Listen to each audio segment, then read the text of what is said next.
តើបងប្អូនបានចូលទៅកំណត់ណា page របស់បងប្អូនហើយឬនៅបើសិនជា page របស់បងប្អូនបែបអាជីវកម្មបងប្អូនកំណត់តែបែបអាជីវកម្មបើសិនជា page របស់បងប្អូនបែបលក្ខណៈផលិតវីដេអូបែបរកលុយ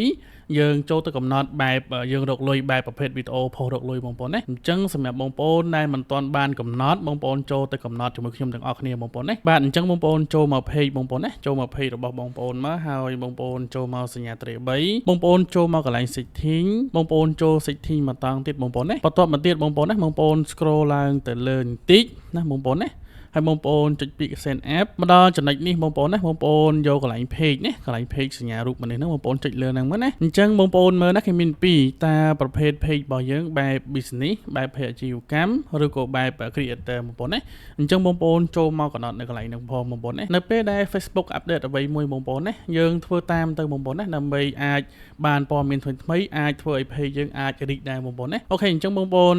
កំណត់មក